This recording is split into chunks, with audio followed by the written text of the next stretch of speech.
Hey, welcome to another episode of the Black Guy Tips Podcast. I am your host, Rod, joined as always by my co-host, Karen. and we are live on what appears to be a Saturday morning, ready to do some podcasting. Had my coffee this morning, okay? Karen's full of sugar and chocolate because she don't drink coffee. Nope. But that means we're ready to go early this AM. So we said, might as well go ahead and start this thing. This is the feedback show. This is about what you had to say throughout the rest of the week, like for all the comments you left on our website, all of the emails you wrote us. No voicemails this week, but if you left us a voicemail, we would have played it on the show today.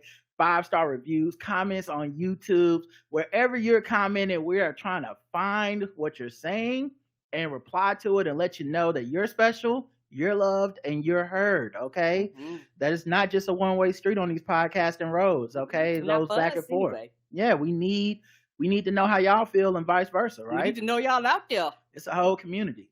So yeah, if you want to leave feedback, look in the show notes. And I'm adding a brand new segment to this feedback show this week.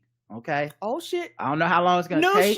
No shit. I don't know if it's gonna be good or bad. We'll get to that out together. And if it's whack, we just won't do it no more. But I have high hopes for the segment. All right. Okay. All right. But first things first, of course, we have to start the way we start every week on the feedback show. We have to give people their dues because they gave us money. Mm-hmm.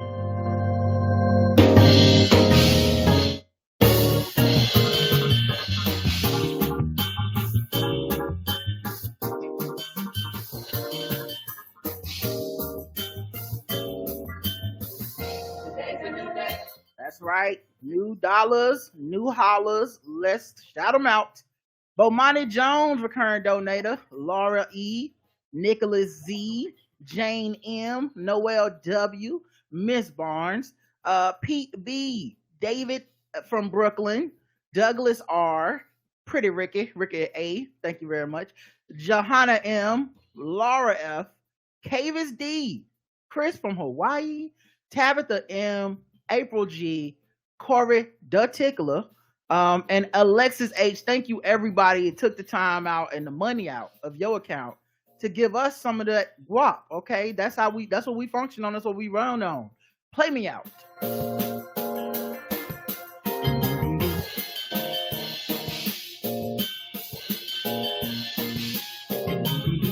All right. We also got 5-star reviews. Mm-hmm. We got one. I'll take it. It's from Sid Vicious _5 who says, love, 5 stars. This is truly my favorite podcast. Y'all deserve all of the accolades and praise. Bullseye emoji. Thank you very much. Okay, we try to hit the mark, and that's what y'all help us do every week. So yay! Thank you for the 5-star review. Listen, it only takes one. Mm-hmm. If you're out there and you're listening and you ain't left your 5-star review, why not? Let's leave it now. Let's go. All right, let's get to the comments on the website. TheBlackGuyWhoTips.com is our website. It's in the show notes. It's right there for you. All you got to do is go to TheBlackGuyWhoTips.com. Each episode has its own post. You can create your login account or whatever and just leave like a comment right there. We'll read it on the air. It's that easy. The first episode from last week was a feedback show, of course, 2735, 6 Degrees of Black History. 4 comments. Oh, shit. Who do you think the first 2 are from?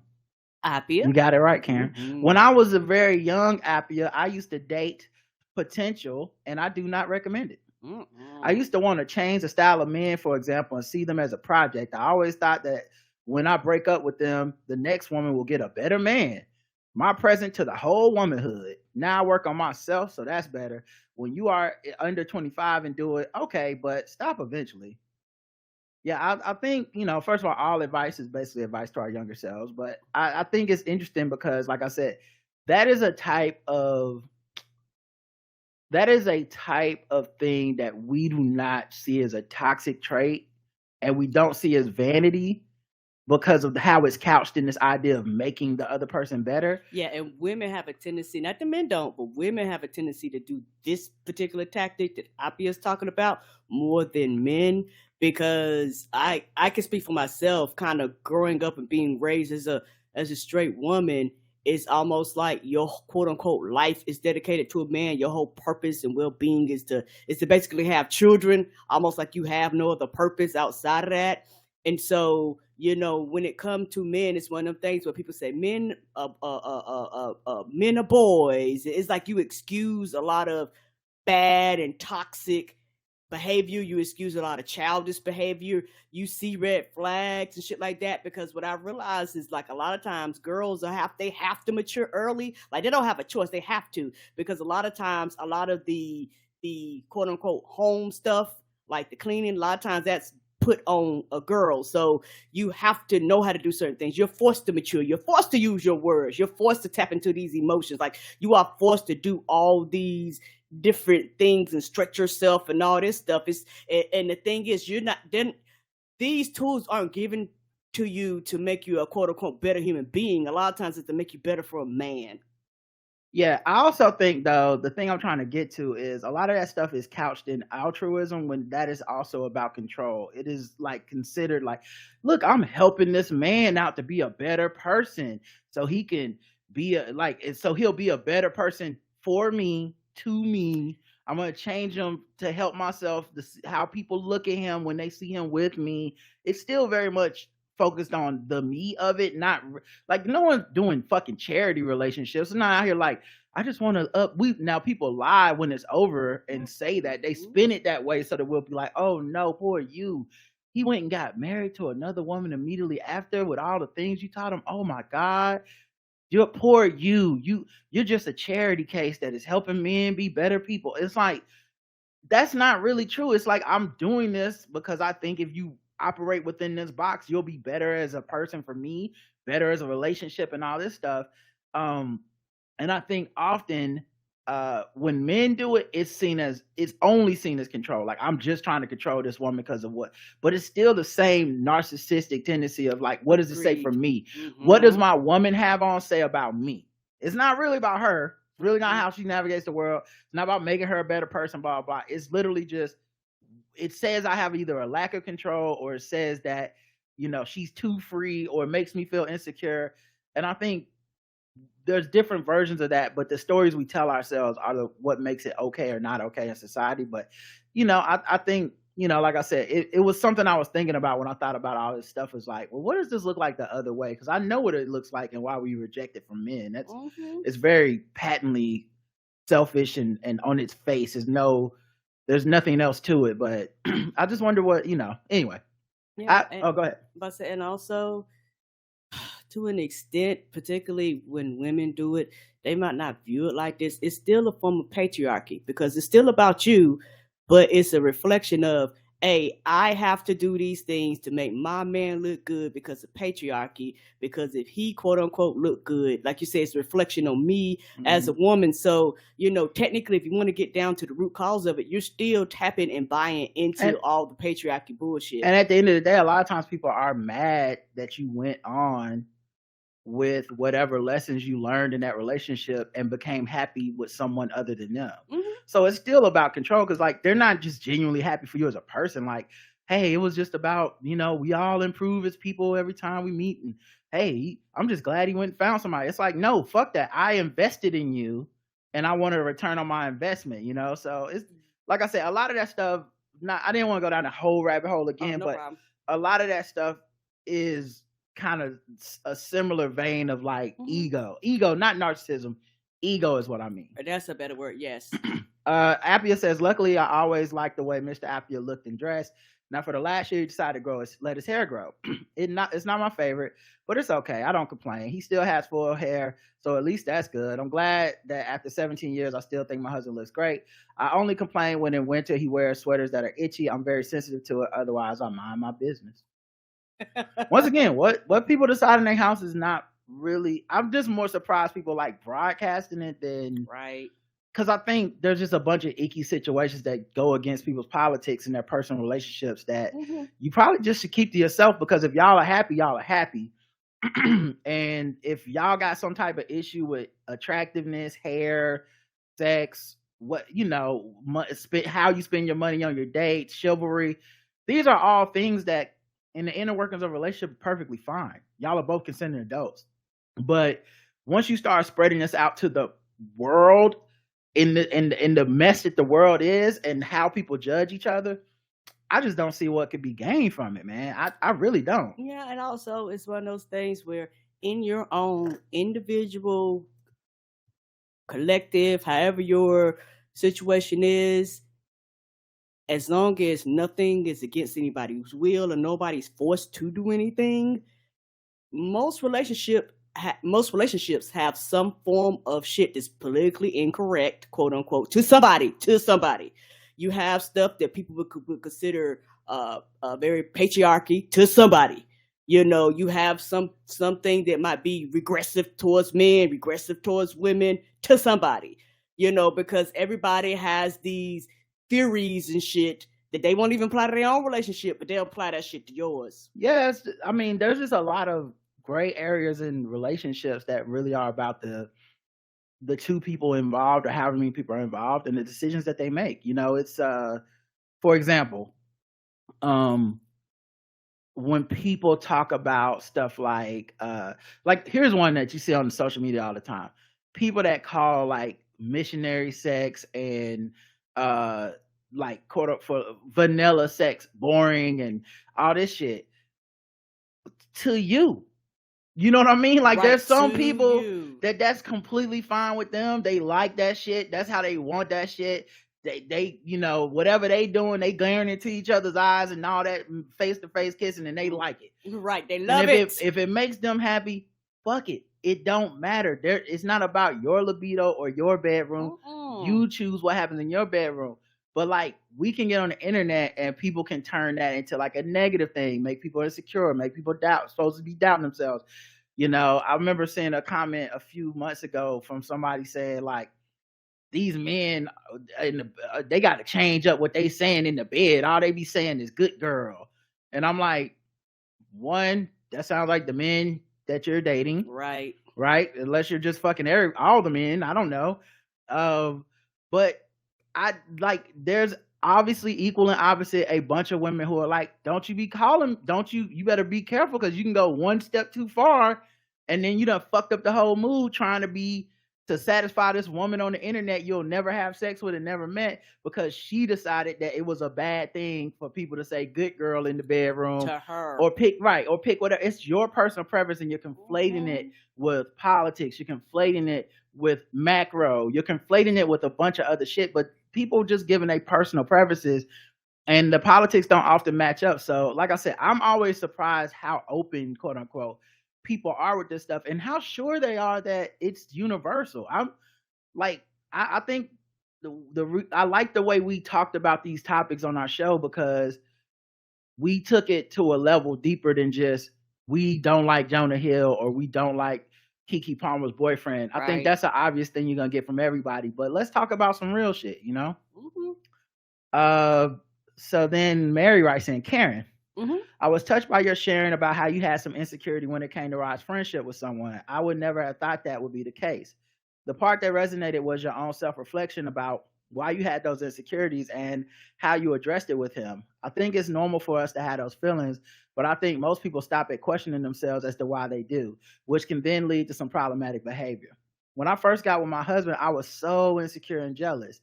I would lose my mind and yell at him if he looked to be talking to too long to a pretty woman and stuff like that. And my husband is not a player at all. After a while, I saw how crazy I was acting and worked through it with someone. Turns out it was that old childhood stuff. In my case, coming from a family where a lot of men cheated and seeing how I wore down women, I was like, oh, hell no, that ain't happening to me. And I was super aggressive in making sure no man even tried it. My poor husband. Anyway, between seeing that and frankly just time and my husband showing over and over again he wasn't that guy, it finally went away. But the first step was looking at me. How he now has several women friends is not a problem at all, but it took a minute for me to get there. Thanks for sharing. Yeah, and the thing is, that's a real thing. And a lot of times, being a woman, having that particular insecurity, everybody looks at you like something's wrong with you. Like you're why do you feel this way? Like it's almost like you feel like a personal internal attack. But for most people, this stems like this person said, from childhood, and also a lot of other insecurities that I had to work through. Everybody has insecurities. A lot of people know them and ignore them. They don't go away just because you don't address them. Insecurities are always going to be there. Even if you know them and address them, they will still arise again, but you're better equipped and better prepared to work through them. That's the thing. You have to work through insecurities. Insecurities do not just poof, be gone one day. Like, they can leave, but it takes knowing, acknowledging, it takes being aware, being alert, what triggers these things. And that's the part that nobody wants to do. And like this person say, they do shit like fuss and holler and scream and get angry. They have these lashes, get sad, get depressed, and everybody's going, the fuck is wrong with you? And because sometimes you don't even know what's wrong, you don't even know how to express yourself, you don't even know how to tell people what's happening. And we live in a society where when somebody's going through something, everybody goes, well, figure that shit out on your own. And nobody is really willing, truth be told, in private settings, now on the internet, in private settings, share your experiences. Say, hey, dog, I've dealt with that too. I know how you feel. Go to therapists, psychologists, do the work. It's a lot of broken ass people online. And these broken people, some of them really don't want to put themselves back together again, so they will forever be broken. But there are some people that goes, I'm broken. I know I'm broken. These areas need to be fixed. I need to fix these things. And fixing these things mean I need to get away from people, places, and things that trigger these things until I get to a place that I'm at a better place to better address this.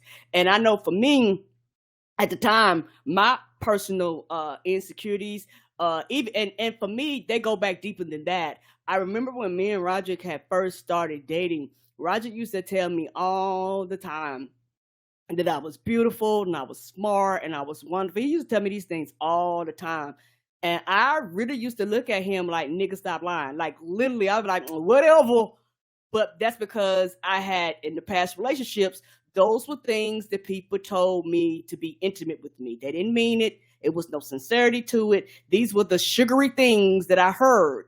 And so in my mind, I was like, whatever, I've heard this quote unquote thing before, but he was very persistent at it.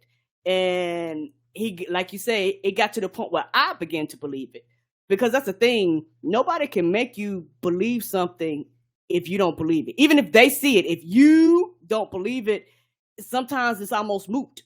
And so it was one of those things where in my mind, I was like, she's prettier, she's smarter, she and comparing myself to somebody that Roger wasn't even attracted to. So I was like, well, let me see if he's attracted to this person. Let me talk to him versus torturing myself by myself all alone until one day I snap. Yeah, I think it's interesting on several levels because it's not, I'm not even saying I'm not attracted to other people. Like, Rashida's a beautiful person. It's not like, but it's just not, that's not what our relationship is. We're friends. I don't know how to explain it other than that. Just to be like, that's my friend. Justin's my friend. I'm not going to fuck Justin. So to me, it just feels like a weird thing. But then too,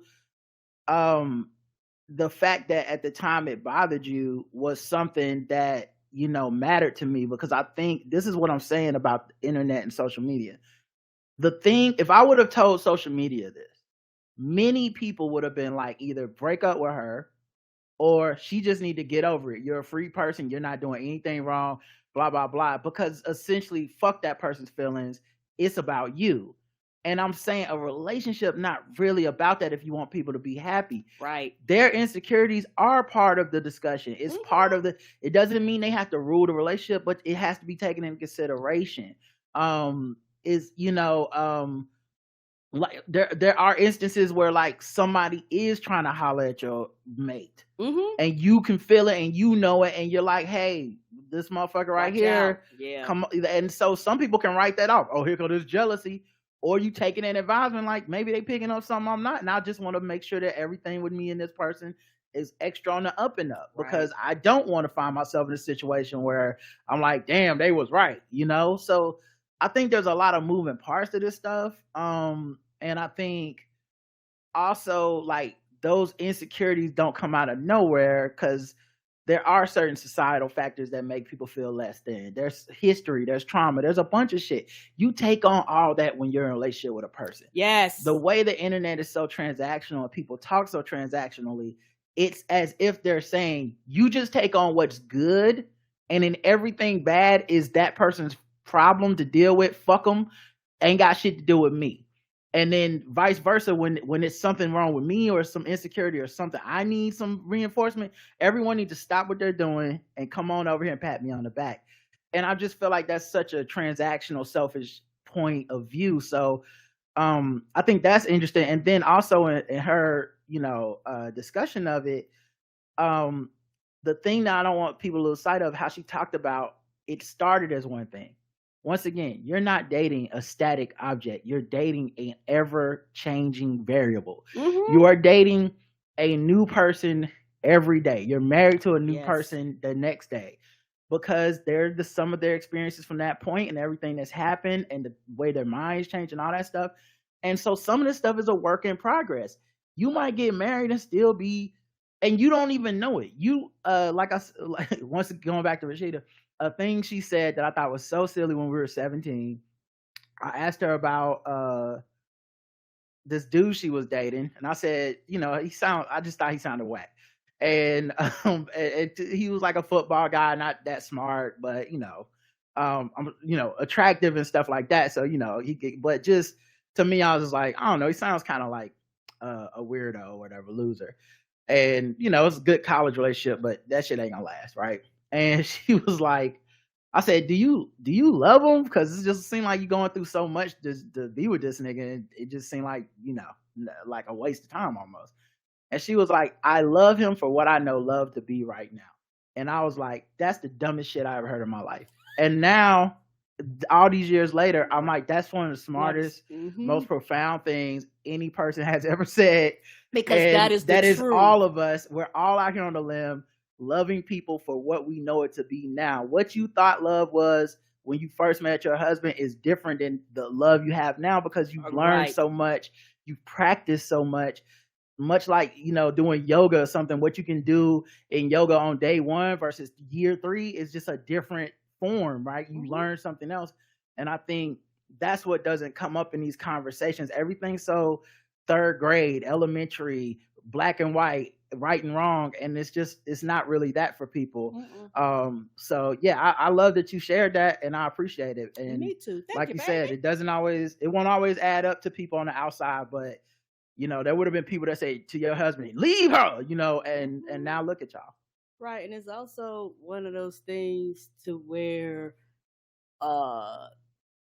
you acknowledged it and thought about it and processed it and went through the steps and realized, hey, there's something wrong with my behavior. Because, like I say, over the years, I've kind of learned myself and be like, hey, you know what? This behavior does not look good and looks like you are crazy to other people around you. Like, hey, like tone this, check this out, do some internal work. And this, like I said, this doesn't sound good on the outside looking in, but also I adjust some of my behavior. Like, okay, if you don't feel comfortable with me hanging out with this person by ourselves or too long or whatever, I'm not going to be like, well, fuck it then. You just need to learn to get over it. I know people as they get older might feel that way because you have more autonomy, you've been single longer. That makes total sense. But we were young.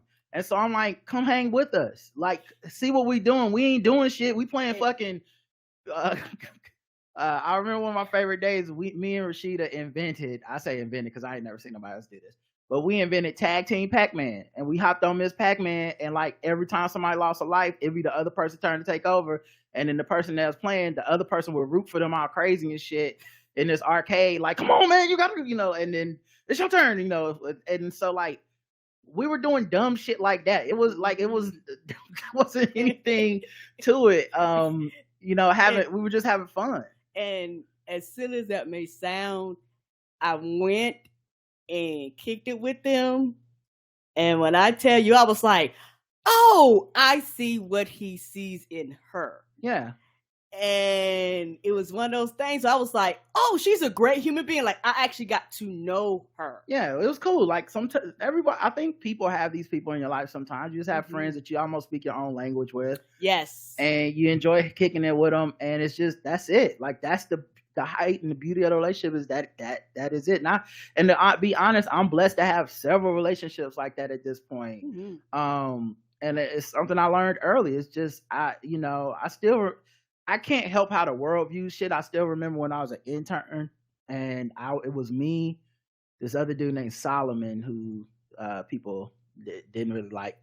And then 3 black girls, we were all black.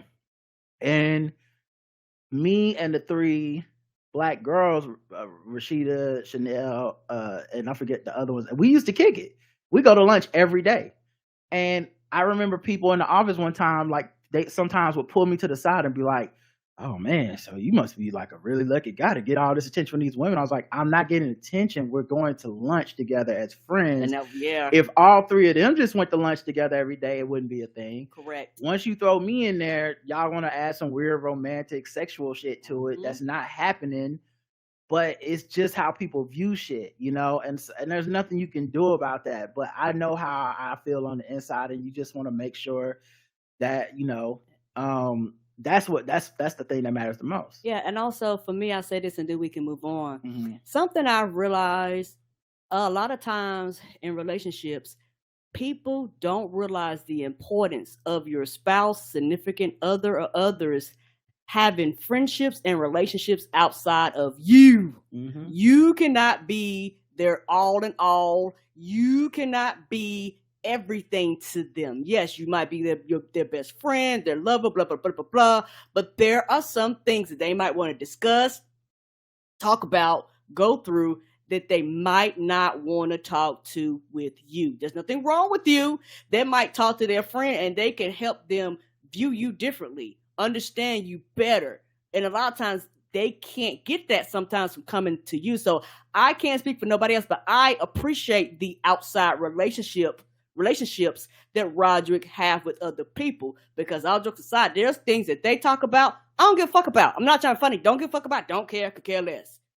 But he needs somebody to talk to about those things outside of me. And a lot of times people get in these relationships because of their past and the things they go through. They want to shut everything and everyone outside of them. That's stupid. That's crazy. Life doesn't function like that. And you both will be miserable. However many people in a relationship, you'll be miserable because you are not the only person in the world. You are not the only person they will be a friend with or will be friends with in their lifetime. The last thing to me is this.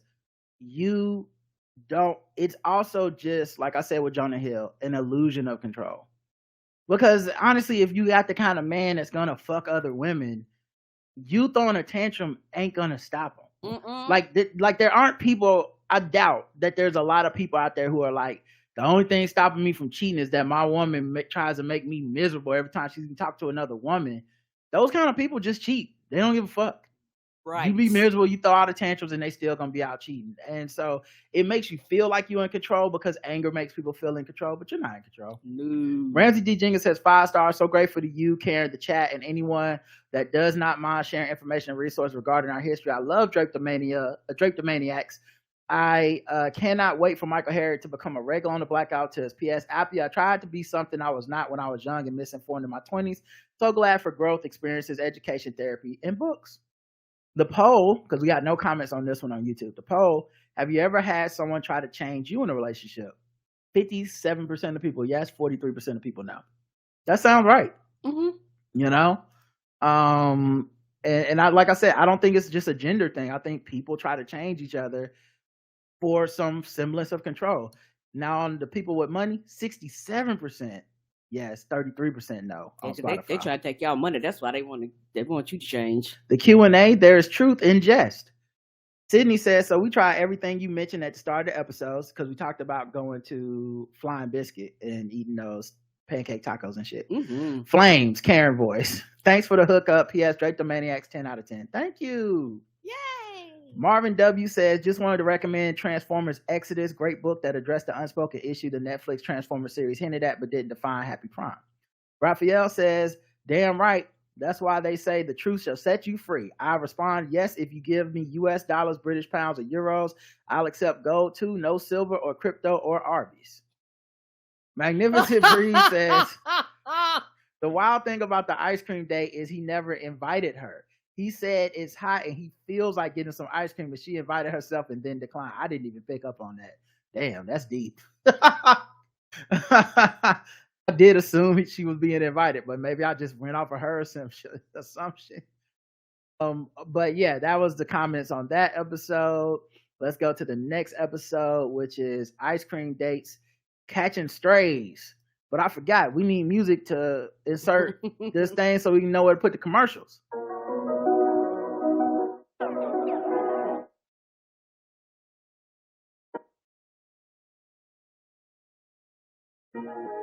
Cook that up,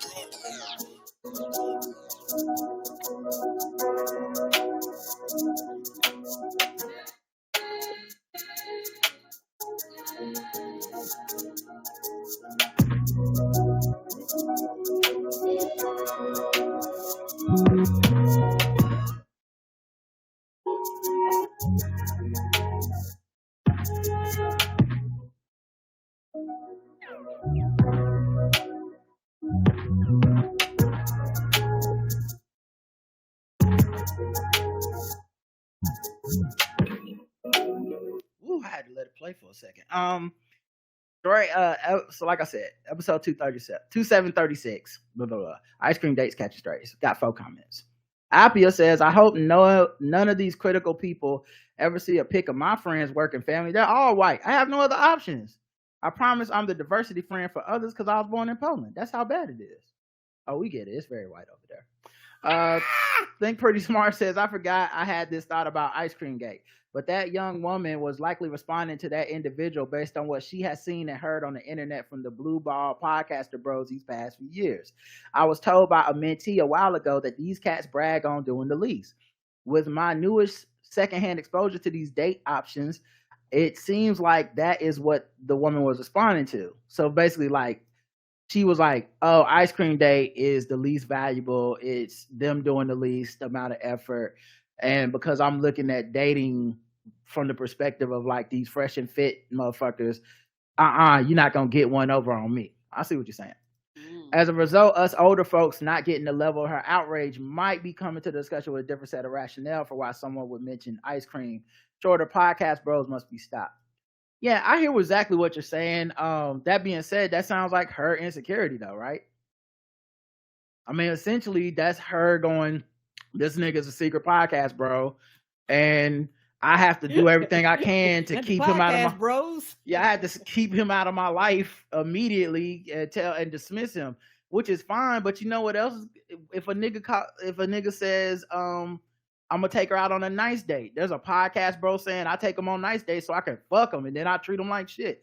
If the motherfucker say I'll tell her I love her, there's a podcast bro like I'll tell these bitches anything. Like, I don't know. I think if you look at something for bad faith, you'll always find it. That being said, all rejection is a favor. She did him a favor by just saying I don't vibe like this, blah blah blah. Because if it wasn't gonna be that, it was gonna be some other little shit that that he thought was normal that she would have taken in the most worst way. And I know there's people that think that's empowering. I think that's just a great warning sign to let me know not to fuck with you. You know, no offense to her, but thank you. You know what I'm saying? I don't. You know, I think we all have met people where you're like they have a thing.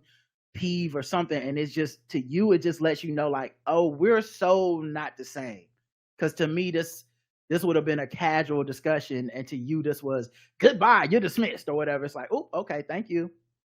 Ramsey D. Jenkins says 5 stars, missed alive. Mary says, I'm so curious about all the things post-pandemic, including what will happen to all the office space. I feel like with a little outside the box thinking, these spaces could be converted to good use. Here in LA, I've watched the high-end mall across from our firm renovate a couple times, adjust to the market. When online shopping exploded pre-pandemic, brick and mortar stores got converted to outdoor hangout spaces with comfy lounges and music and large TV screens. You could take your laptop there, eat and hang out all day. Yeah, I know in Charlotte, the place where I grew up, not too far up the street from here, had a lot of factories and warehouses not too far from it. And now they've converted almost all of that to restaurants, condos, and breweries. So many fucking breweries. With we gotta almost be the number one brewery place in the fucking country. It's ridiculous. With almost no parking, by the way. None. It's ridiculous. It's annoying as shit. But it is nice. You know, it's nice. And it wasn't. This isn't. I know gentrification is terrible, blah blah blah. But this wasn't the residential gentrification. This was like literally an industrial area that they turned into like. They're trying to turn into like a living center of commerce. Now there's still gonna be some fallout and stuff because capitalism. But my point being, like, yeah, I wonder if we'll see some of that stuff in quote unquote post pandemic. You know. Yeah, and also something they would never do because I think it's not profitable and beneficial, and nobody really gives a fuck about human beings. A lot of this shit they could actually change, particularly all across the country. It's big ass Walmart box stores, it's big ass malls. You can change a lot of these shit to residential, low income, mixed housing, but they rather tear them bitches down and put up expensive ass condominiums, you know, like, but everybody goes, it's a housing problem. We got all these homeless people in the streets. Like, well, bitch, it's things here to actually accommodate it, but you don't want to do that because it's not profitable. It honestly seems so simple and straightforward that it makes you wonder what the fuck. Right. You know, because I that's such a common idea. I've heard it a million times from a million different people. People smarter than me, people not as smart as me. We all see the problem. We all see the solution. And yet here we are. I don't know what it would take. And I'm sure there's some type of drawback I don't understand. You know what I mean? I'm sure there is. But it seemed like a problem and a solution that go hand in hand. But who knows? Yeah, you could tell you that. Okay, post-pandemic, with even less retail market, these spaces are being converted to health and wellness services, urgent care centers, boutique gyms like Orange Theory, Botox filler spots. In fact, one of our attorneys got her eggs frozen in the mall. Anyway, all this to say, office space in LA can be reconfigured. We don't need to drag in staff. I agree. Yeah, I agree. And there's so many things that you can do because everybody sees the cost of living going up, but nobody wants to address the fucking cost of living going up. Mm-hmm. And everybody want to act like it's imaginary that all this shit is expensive, even though when you talk to people, everybody's groceries is high and living is high. Everything's high, but nobody's thinking, what can we do actually to lower these prices and make them more sustainable for people and make it where somebody should not have to work 2 or 3 jobs just to be able to live in a 1-bedroom apartment with kids and things like that. Like, it's one of those things where, like I told you, the whole point is to get people enslaved to debt, enslaved to being on the system. Because particularly here in America, the way our system is, if you need a little bit of help, we can't help you at all. You can't do shit. You better get out there and figure it out. Like if you were somebody, you go, well, hey, you know, 6 months of food stamps, dog. Like, that's all I need. They go, we can't help you. But if you're like, I live in a cardboard box, so I'm to the point where I have no choice, they will assist you, but they will control you too. And it's very, very frustrating sometimes when you look at these situations, because it's like a big ass joke, because the American people voting should demand that these things be addressed. But yet, you walk down the street, you see homeless people sitting and things like that. People walk over them and walk by them and shovel them to the side. Like, oh, well, these issues can be addressed, but people just don't want to address them because most people that walk past them is a paycheck or 2 away from being just like them. They just think they're above them for now. Yeah, absolutely, man. I think we see that all the time. And it's like I said, to me, that some of the solutions seem simple. And I know one of the big holdups is half of this country, if not more. I'd say more than half, to be honest. Do not like or resent. They just don't. The fact that people are homeless or low income or whatever, they see it as a personal moral failing. And they see it as something to be punished. And they think the punishment will motivate people because they just think it's a lack of motivation. And it's, like, I read this book called Poorly Misunderstood about Poverty and the Myths of Poverty in America, and it's a really good book. Each chapter they break down one of the myths of poverty in America, the myths about the solutions and all that stuff. And it's such a great book because it just flat out, and it's not like a lot of new information other than like statistically proven things that I already had thought. So you have the numbers to back it up. But yeah, it's just a lot. It's a lot of that. People just think it's not me. I can do better than this, and so I would never do blankety blank. And you look at people and they're against raising the minimum wage. They're against government raising government assistance for people. They're against government housing in their neighborhood. Like it's a lot of stuff like that. And these are not all just staunch right wing Republicans. Many of these people vote Democrat, would consider themselves liberal, but when the rubber meets the road, and we're gonna put this place for people to be housed up the street from you, it's like not here. Brooklyn Shoebay says, I'm 50 years old and trying to date again. I'm also broke, so you treating, I'm eating. As long as it's lactose-free ice cream, LOL. I think it's a cute and wholesome date. I don't think I would have screen capped it and shared it. Probably a generational thing. That's definitely the last part. And I don't know, man. I think that's also an influence of the internet, because I know people my age that do stuff like that or used to. I don't see it as often anymore. But it's like when people are doing their dating chronicles, it's content to them. They're screen capping, sharing everything.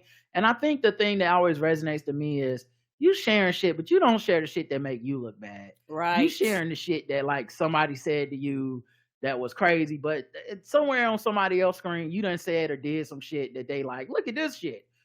And I don't know. We're hopeless. Eve says, even though I saw people give long explanation of why Kristen's Bell party was harmful, all I saw was a bunch of white people having dinner. Besides, I noticed the bland food on the table and understood why no people of color were there. Yeah, that dinner party thing. I think, like I said, I think I summed it up as best as I could. We got one comment on YouTube. Alicia says, I love how all these Karens and Darrens be getting fired. I hope this keeps happening and causing to think twice for questioning a black person. Yeah, because we had a white woman go off on a dude that was fishing, and she ended up getting fired from her job.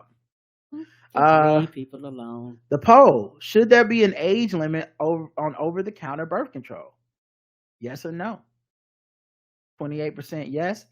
72% no. Yeah, I say no. And I know that's going to cause all types of problems. I don't think it's going to cause a lot of problems, Karen. I really think you're right. If condoms don't have a fucking thing, I don't know. Like, maybe that sounds extreme, but I think you're right. Go and buy condoms. Don't nobody be like, are you over 18? Yeah, that's what I'm saying. I think you're right. Because the person who's buying that is buying it for a fucking reason, and they're being responsible. And who knows what's happening in their household that may be making it where they have to do it for themselves. As opposed, like if you might have a super religious fundamentalist Christian parent that is in denial about the fact you're having sex, and it's either you're going to pop up with a fucking baby that they're going to make you raise, or you can be on birth control without them knowing. And honest to God, I get it. So it's up to each individual and their parents and their family and shit, but I understand the need and the necessity of having the option. And so, yeah, I get it. Yeah, because there are too many extreme parents out there, and everybody want to act like they're the best parent ever. Okay, that's you. But there are parents out there that are abusive, all types of shit happening in these households. There are children that are in the system getting sexually abused, all types of shit where they go, I don't want to have children. They should be able to protect themselves. So on the people with money, 34% yes, 66% no. Still fairly close, almost the same. The Q&A was keep Tory Lanez.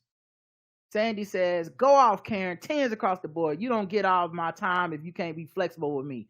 You want me in office 8 to 5, you get 8 to 5. Don't ask me about staying late overtime. Nothing. Nada. I'm sitting in fucking traffic. No, thank you. Tanya says behind bars for Tory Lanez. Clint James says away from Megan. Sydney says, as someone who dabbled in sex work in their 20s, I think a lot of women have started to confuse transactional principles of sex work and dating for love. Do you want a partner or a trick? Questions that need answers. That's a great fucking point. Because I do think a lot of the proliferance of how we discuss what we term as sex work, which is such a broad term, by the way. Everyone's not talking about the same thing when they talk about it. And different people have different various levels of privilege within that spectrum of what we call sex work, right? There's people that have done things online that have been relatively low danger compared to people that have done like been pimped or trafficked or something that would you would not consider that empowering and height of that. That's part of it.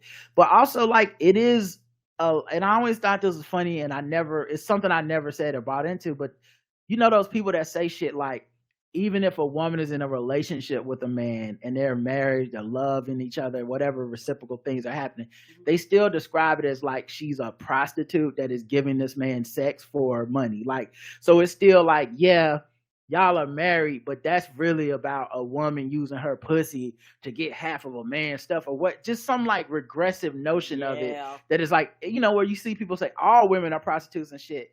And I always found it to be like not only reductive and short-sighted, but wrong. I just think it's wrong. Like, and it's just such a transactional way of looking at a relationship that that once again completely feeds into patriarchy, completely feeds into the agency of men but not women, completely cis heteronormative. Like it's such a regressive point of view. And I think people used to say it as comedians and rappers and shit because they thought it was like a cool, funny pimp thing to say.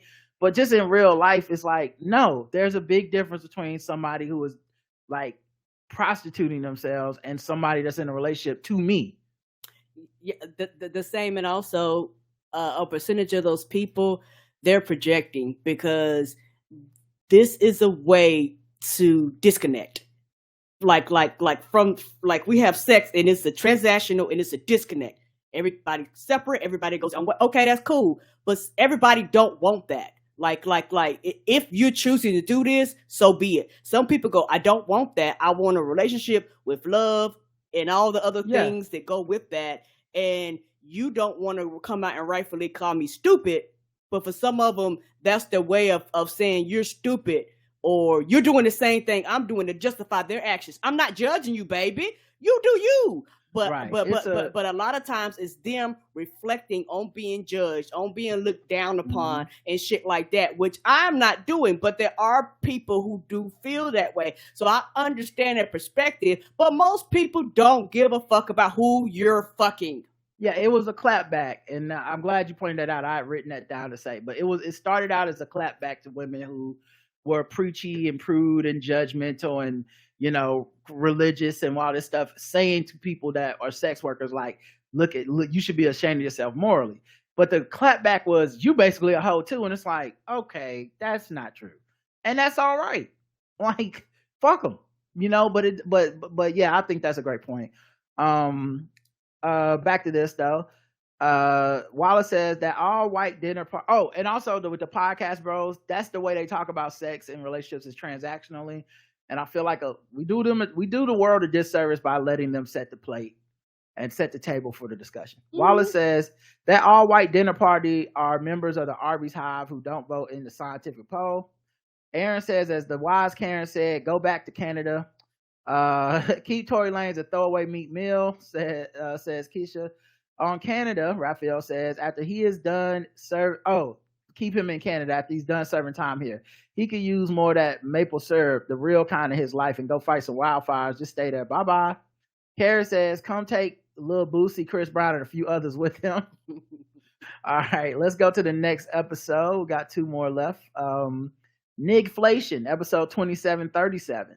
4 comments. Apia says, what is it with some black people being into Hitler now? Stop the cultural appropriation of the culture of my country. That's true. I know. You're like, what is happening here? Germans should be offended. We have better stuff to offer now, like being good at recycling. But seriously, stop. He was like really bad. Just read any books besides Mein Kampf. It's Apia out there going, stop it right now. This is ridiculous. This is absolutely ridiculous. Get out of here. We are adults, and this is ridiculous. Stop it right now. This is stupid. This is absolutely ridiculous. Get out of here. We are adults, and this is ridiculous. Cut the crap. I don't blame you. I feel that same way too. You like, the fuck is happening here? Stop this. Yeah, it is such. I don't get it either. Me neither. I am black. I am American. I see the people that pick this up, and I'm always. It's to me, it's a surprising as being into the KKK. Right, or it's like they don't like you either. The fuck is this? I'll never get it, and I don't even get how black people hate Jews. I'm gonna be real. Right. I know Muslim people have a thing. The Nation of Islam, some of them have a thing about it. That was honestly the thing that turned me off of the Nation of Islam. I had a friend that his brother was in the Nation of Islam, and he was talking about being Muslim and trying to like relay some shit to me, and he started going about something about Yaqub and the Caucasus Mountains. I was like, bro, I don't even know the difference between all these white folks. I'm good. Obvious says I'm not even big into PPP culture expert, but I remember even white Taylor Swift was in the past criticized a lot. Oh, pop culture expert. Okay. A lot for not speaking out about political issues and wanting to appeal to both sides until she showed her support for LGBTQ plus community. And even then, some people thought it was too little too late. Yeah, these motherfuckers just love the shit on a pop culture person. Like I said, they treat pop culture people like they politicians and politicians like they pop culture people.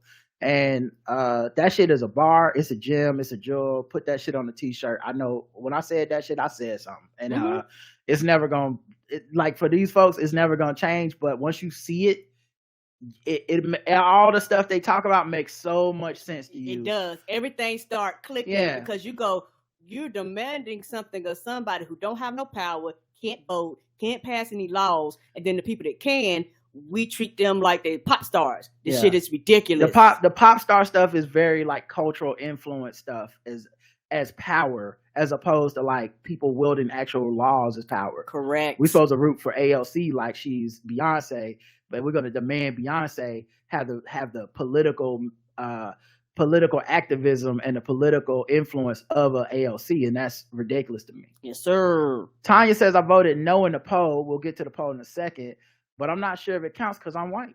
Eve says I can't name a no-name song, and I only ever hear her name when she's criticizing other artists, kind of like Azalea Banks.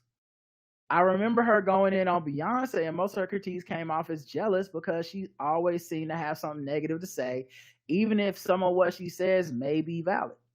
Yeah, I don't remember if I said this on the show at the time. I think I did, but when she was doing that shit with Beyonce, that was my big like, all right, told y'all she was gonna go too far. And when she was doing with J. Cole and Kendrick, people was lining up on the gender war side being like, a black woman, and I was like, nah, this is not that.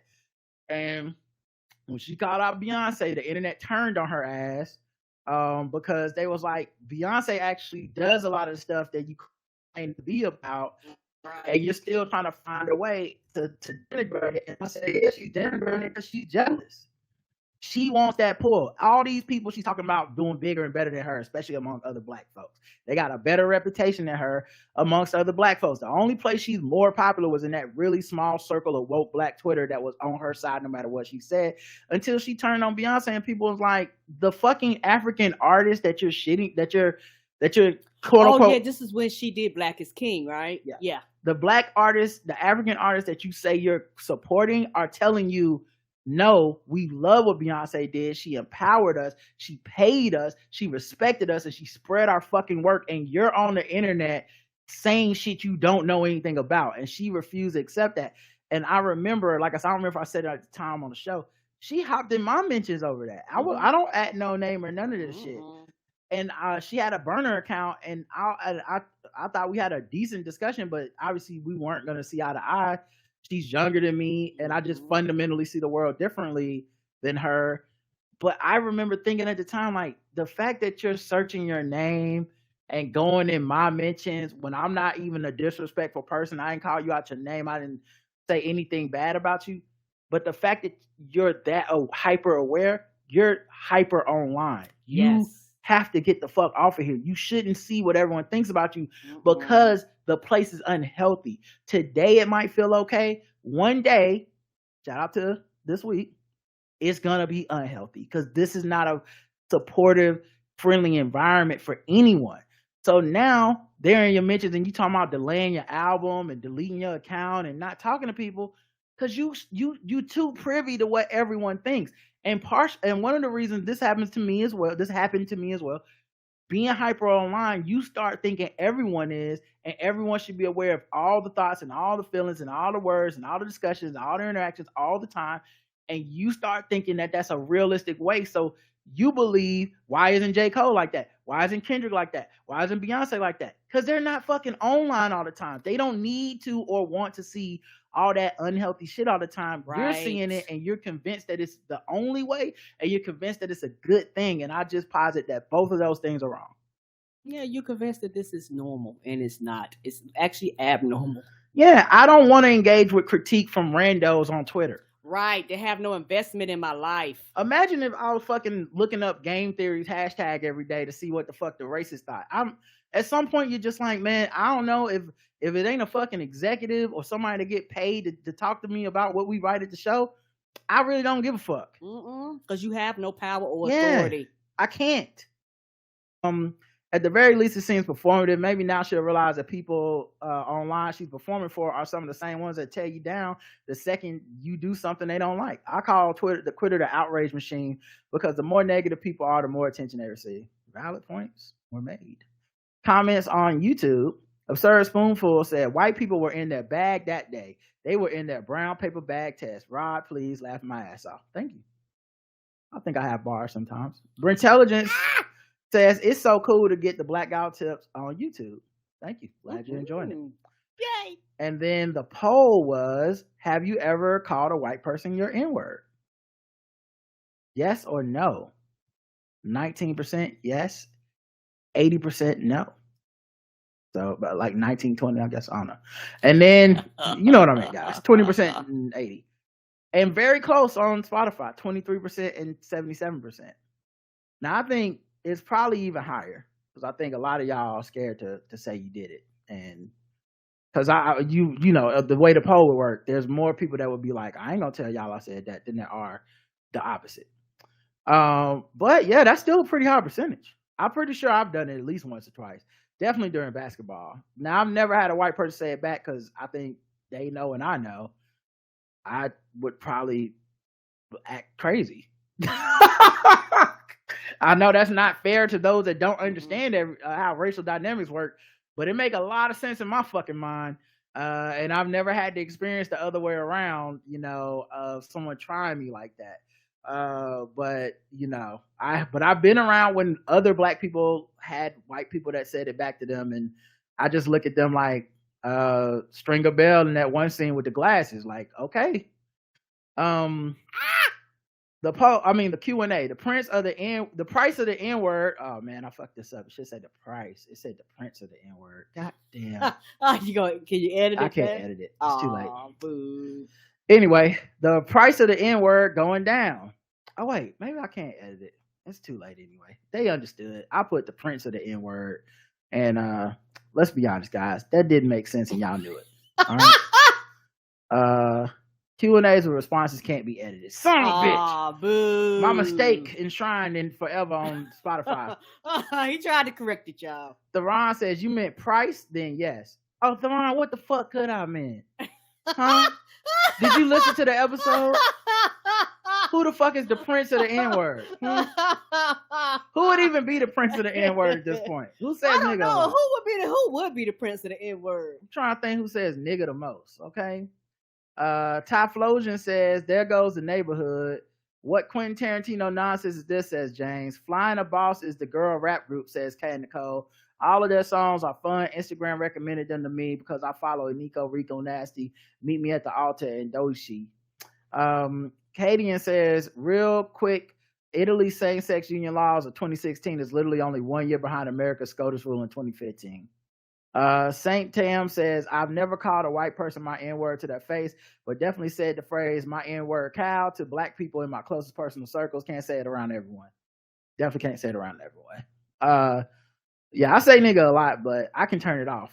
I've had corporate jobs. I go on Karen Hunter's show. I don't get caught slipping. I know it's real easy to me to turn off because it's situational. Certain people you can say it with and they get it and they kind of respect the unspoken rules, and Some motherfuckers you slip up and be like, oh, that's Kyle, you my nigga. Next thing you know, he's saying the N-word to you all the time, and now you feel like it's your fault. Carrie says, I went to a tire shop with enough money to buy a single tire to replace a blowout. White dude gave me a whole brand new set for free. Never told him but he's my nigga. Right. You don't tell him. Mm-mm. Now because he might go on TikTok now. It's an even bigger reason not to tell him. They got TikTok. The internet, right? They're out here putting you on blast. Last episode, 2 comments. 2738 over. We have Mike Lawrence on. Appia says, Mike sounds pretty happy overall. That's great. I understand the strike. With no job security, the writers need to make good money because they never know when the next job will be. Thank you. That's another thing. Yep. And they're consistently changing jobs and consistently looking for work. Like, it is really, really difficult. And a lot of people, like I said before, had these theories and, looking at Roderick and learning the things that I'm learning.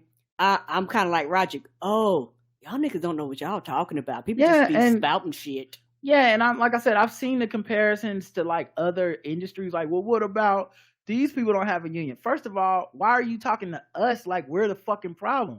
That's the corporate class. That's the government.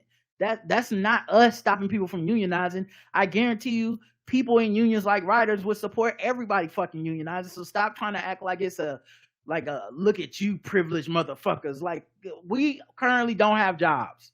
We're currently making none of the fucking money we're promised. So that's one of the things. So stop trying to like infight and make us the enemy. The second part of that is, even within the context of other industries that should be unionized, not all of them are facing the same type of employment, the employment environment of writers. Right. Like I said, it's not even seasonal.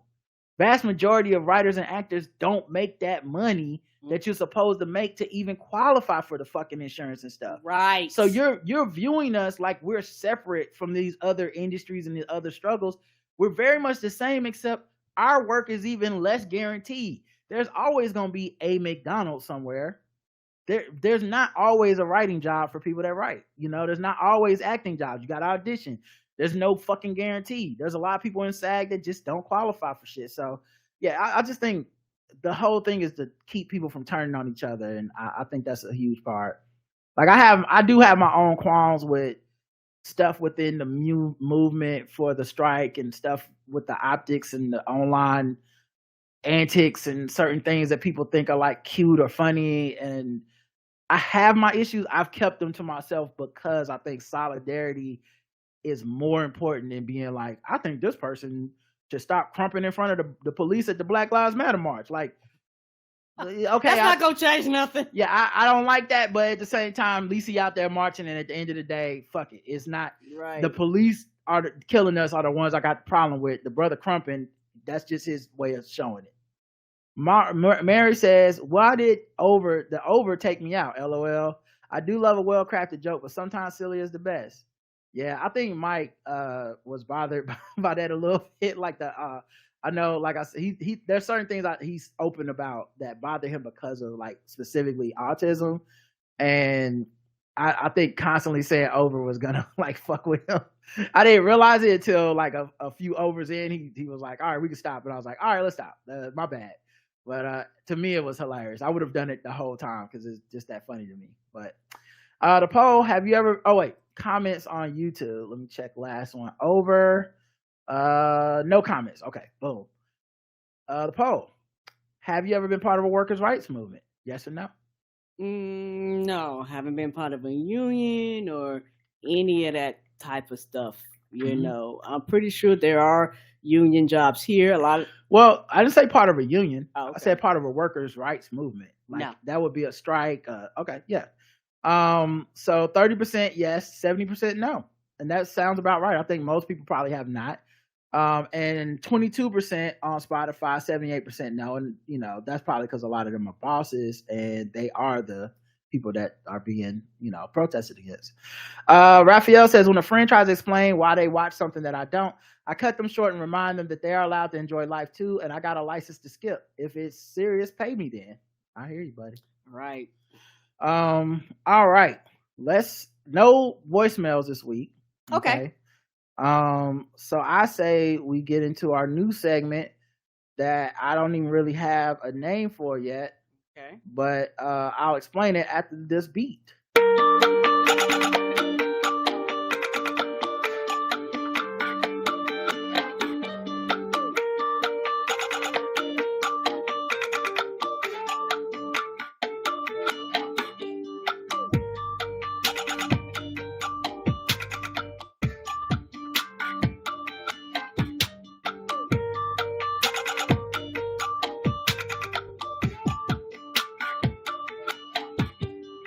All right. So I started doing something new on our Instagram. I asked the audience questions and then they leave answers. And I said, we can read them on the show. Okay. It'll be fun. Yay. So I asked 2 questions. I'll go with the second question first because I think that's the fun one. Mm-hmm. Worst place you've gone on a first date? Because we talked about the ice cream date. Mm-hmm. All right. I won't say y'all's names because I don't want anybody that might feel away. So I'll just say your answers, but you know who you are. And our Instagram is the Black Guy Who Tips. Okay, you can link it in the show notes. Applebee's. I had just turned 21, my first official happy hour. Back in college, I thought I arrived. Looking back, maybe it could have been worse. I'm gonna say not that bad of a first date. If that's the worst place you go on the first date, that's a good first date. Not that bad. 2 for 25. I ain't even mad at you. And you might get dessert depending on how it's structured. I feel like it's only on social media that they look down on the fucking Applebee's and the chain restaurants that bad. Nigga, I've been to plenty of chain restaurants and they made it work, goddammit. And they made my budget work. Come on, them and Chili's and all the rest of them. Yes, sir. Right. Like it might be a lot of sodium, but listen, that shit was making me and Karen got by on plenty of 2 for 20. Okay. Yes, sir.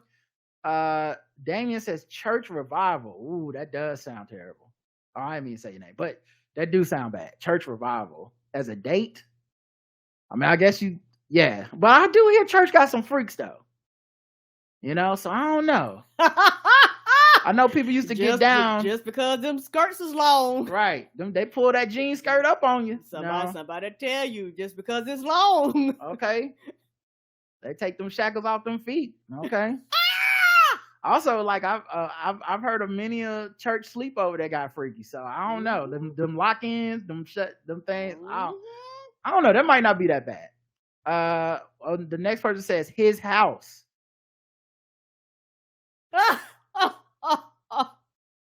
So you eating his snacks? His house do seem a little dangerous and a little scary for a first date. No, yeah, we not meeting at your house. I feel like first date should be in neutral territory, but that's just me. I'm old school like that. Me too. No home games, no away games. Let's go to some neutral territory. That seems like more of a Tinder situation than a date situation. But who knows? You know, you can save money.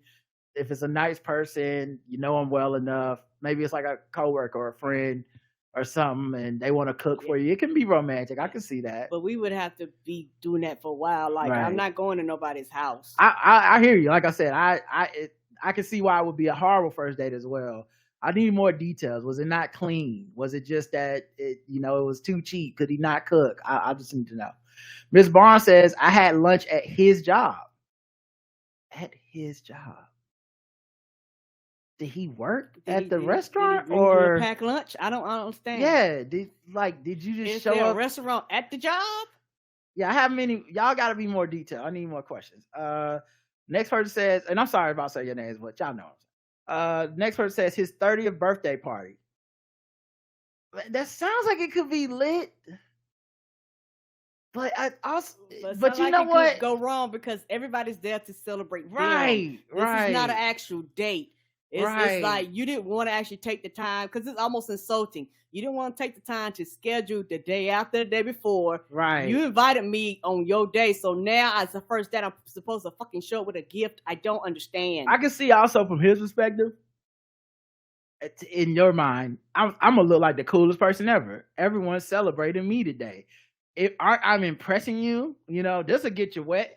Everyone's giving me cake and presents. DJ Jaffa says a drum and bass club. Don't ask, just know it was terrible. I couldn't hear a word she said. Oh, that's my nightmare. Oh, was that like that sushi place we went to? But we was right in front of each other's faces and couldn't hear each other. Loud music is a nightmare. I don't even That like was when the people fucking say they want to worst. go hang out at a place that just plays loud music. I'm like, why don't you just not ask me to go? I'm zero fun in those places. I'm the worst. You can't hear me. My voice doesn't carry that loud, and I don't like yelling. And much of what makes me good is being a conversationalist and getting good timing on jokes and shit. It sucks. Quirky Bella says Chipotle when during the food poisoning fiasco. Oh yeah, I can see that. I can see that. You know why? Because not because you got food poisoning, because you probably didn't, but I would be worried about it. How am I gonna enjoy this date if I'm thinking like I'm eating salmonella right now? Right. No, thank you. This Listeria all up in this lettuce. I know we're gonna die. But what are you saying? What were you saying? Where you see yourself in 5 years or whatever the fuck? His sister's house, who was a hoarder. Oh, Who thought that was a good idea? I'm not meeting at nobody's house for the first date. These house dates, like I said, this is my insecurity and I'm projecting. I'm not meeting nobody's fucking house. Yeah, I don't know. The house thing for me, like I said, there's a lot of stuff that I could see. I could see a house date, but there's stuff that that we don't know. But like if it's like say it's somebody you've known for a while and they decide to ask you out, like so it's not necessarily like us going to a stranger's house. What if it's someone whose house I've been down before because we friends? Like there's reasons I can see a house date by itself not being this like okay, situation. yeah, I'm thinking, first time, right? Yeah, okay. But at the same time, this one is his sister's house. It ain't even his house. Who is a hoarder? So ain't no telling what you walked into. Ain't no telling the odors that were in there. Why did they think this was smart? I'm gonna be like that meme from a Goofy movie. Bitch, you live like this? How you want to start with that as a first? I guess you know what. If I accept that, then I can't never try to high side on you for the rest of our time together. I can't never be like, you gonna have to treat me better than this. Like, you went down my sister's house who was a hoarder for first date, so I actually don't need to treat you better than this. Okay, everything is a step up from what the fuck happened the first date. No, thank you. Next person says they got a verified check. Church. That's just the end. I heard church where the freaks at, but I hear you. I wouldn't want to go on a church date either. You're like, no, we're not doing this. Now I gotta pretend to like I'm not here to fuck. Come on, guys. Who are we playing with here? Why are we even doing this? I gotta spend the whole time pretending to pray. Come on now, y'all know I'm looking at that butt. Chris says took a vegan girl to a fried chicken hunting fishing themed bar. That fried chicken was hitting. Flame emoji. Oh no! Like, I don't know what you're gonna eat. Guess you better eat that motherfucking napkin. Extra water for my lady over here. And I'll take 2 birds. You better eat the seasoning that comes on the side. You want some of the hot sauce? Because you can just pull like you take a shot of this hot sauce. I bet you that's vegan. Oh my god. Did you know she was vegan? Nothing there to eat at all. Did you know she was vegan when you made this decision, or did she show up and was like, "Oh, by the way, I'm vegan"? Yeah, that's what that sounds like. You must have. If it was a fried chicken hunting fishing theme bar, yeah, that like you can't even trust the vegetables at a place like that. I'll take some greens. The greens got hog maws in them. Okay. Never mind. What about the green beans? Fat back and bacon. What else you want? Everything touching. Right. I mean, come on. Look at the name. The mashed potatoes got sausage gravy. Is that gonna work? Right. Is that vegan enough for you? Oh no. Autumn says Denny's. He called it a meet and greet. Not the Denny's. Not the Grand Slam where he went Grand Slamming. Nothing on you, was it? Absolutely not. The moon's over Miami. He ain't gonna get no moon. He ain't gonna see that moon that night. Sunny side up. Ain't no ass gonna be up in that one. And someone replied, I like the idea of a meet and greet. And then she said, I do too, but I would have preferred another spot. Could have been a cheaper spot, just not Denny's. Also, Denny's got a history of racism. Mm-hmm. Like, I'm class action lawsuits. As a black, I'm not meeting you at Denny's. I'd honestly rather meet at Cracker Barrel if I had to pick. And I don't want to meet there either. But if I had to pick, I'd go to Cracker Barrel before Denny's. Same. And also, we actually used to have a Denny's up the street. And when I tell you never, I had never stepped a foot in that bitch. I had it one time by myself. Okay. I think it was when you were working outside of the house. And I thought, I'll take my Kindle and read. I don't feel like cooking myself breakfast this morning. Sometimes I used to go to restaurants and just read, drink coffee, have like some eggs and bacon. When I tell you worst breakfast I've ever had in my motherfucking life, honest to God, I've never had a worse breakfast. What was wrong Period. with it? The pancakes might as well have been fucking like cardboard microwave pancakes. The egg, everything was too salty. Everything was too. How the fuck is everything too salty? Like it was inedible to me. Okay. Wow. And you know me, I tried to eat it. Like I'm not one of the. Like I'm not. I mean, look at me. I'm not picky. I'm not like oh my God, no. I was like, maybe I'm tripping. I'll just try another bite. Oh nope, still nasty, and I wasted this money. Good news is it was cheap. Yeah. So I'm like, I can leave here and go buy a real breakfast somewhere, or just go home and take this L. But yeah, terrible. I had never been in that. The one up on the hill, I was like, no, bitch. The next person says a dog park. The woman kept running back and forth after her dog because the other dogs kept humping the dog. Also, That's hilarious. Also, I like to note I do not own a dog either. So you just went on a dog park date. You don't even have a dog, and this person's chasing around after the dog getting humped by other dogs. Oh yes. Why do we think this is a good idea? No. At least you knew what you was in for out there if you chose to stay kept dating. The next person said movies. Not bad. Movies isn't a bad date. I can deal with the movies. With his mom and one of his twin sisters. For a first date. Oh no. Nah, no to that. Movies, okay. But we didn't know this is gonna be for a family of four. I'm good. Did you get out the car looking like a clown car? Like you get out with your makeup on. I feel like also they're definitely letting you know where you stand. Yeah, that's a statement. And you are not the top priority. Yeah, I'm a mamas and sisters boy. I don't like that. Yeah, I'd have been like, you know what? I got to go. I went to the bathroom and they never seen me again. Oh, I had an emergency. Fuck that. You, your mama and your sister. Right. And I could see if it was something where we had, been dating for a while. And you go, right. Well, my mama and sister want to go, but don't surprise them on me. This is that Outcast song. Me and you, your mama and your twin sister too. No, thank you. That was Miss Smart. The next person says karaoke, hated it but married him. Well, shit, I guess he won. And I don't even know how to.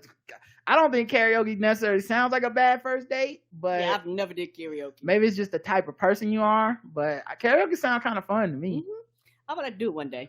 Well, I know they got karaoke bars, rooms at the Soul Meat Factory. So soul food. Maybe we could go there. Yes. It's Mecca says bar trivia. Bar trivia is a sneaky bad date because it could be fun, but that's because when you left your house in your mind, you was gonna get them all right. But instead, it's like getting drunk and playing Monopoly because you probably suck at it because other people are weirdly good at it. You probably took it serious, and if people get too competitive, they start looking at you like, why you fucking up the crew? You don't know shit. Now don't forget that I don't know shit, but you also don't know shit. And now it's animosity happening on this day as opposed to we just having a good time. Like I think if you went to it's like if you went bowling and you both were trying to be great at bowling and neither of you were. That's what bar trivia is like. As opposed to like if you went bowling and you both were just having a silly time and it was okay that y'all were rolling gutter balls every time and you can laugh about it. That's a good date. Bar trivia, I'm afraid people really do want to get it right, and that would suck. Yes. Not unless you with somebody who go, I don't know shit and you don't know shit. Let's see what we can get. Another person says both got food poisoning on our first date. Now that's not the worst place. I need to know the name, sis. Okay. Did you get food poisoning from where? Okay. Shame them.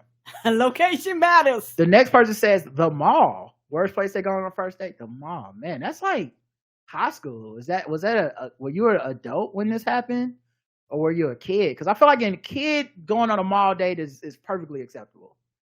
But I do wonder if at like 40, someone has you on a mall date. It's like, nigga, what? Are you serious? What are we gonna do? Stop by the Gap? Like, come on, man. All right. Stop by 579 if that store even exists anymore, and I can't get in 5.7s or 9s. It's not. Yeah, I don't want to walk by American Eagle with you for a date. Or you just gonna go sit in the food court and eat some Sbarro's pizza? Right. Jay says, for my Baltimore folks, Old Town Mall. In my defense, I ain't know. Oh, so you, in this case, you were the person that proposed the location. Oh, see, we haven't had anybody admit to that yet. Everybody else been like, this is where I got asked to go. Jay is actually admitting I chose a horrible place. Supposedly there was a pop-up art event. We're married now, so it worked out in the end. Somebody replied, new to Baltimore, so thanks for the warning. Was that an endorsement since it worked out for you even in the end? And he replied, welcome, man. Nah, Old Town looks like a scene out of I Am Legend. Luckily, I was able to salvage our date by going to Charles Theater and a quaint diner. And the person responded, I've driven past it a few times wondering what that was. So, yeah. Whew. So, and then to top it off, let's finish it off with some good stuff. Okay. The first question I asked for the week was, your favorite first date ideas? Go. There's an arcade bar nearby. That's fun. That sounds, arcade bar sounds great. Yeah, I can do arcade bar. Maybe it's because we're nerds, whatever. Yes, I would like that. Next person, Impressively Splendid, says Delaware Water River Rink in Philadelphia has Ferris wheel, outdoor rolling skating, rides, and food.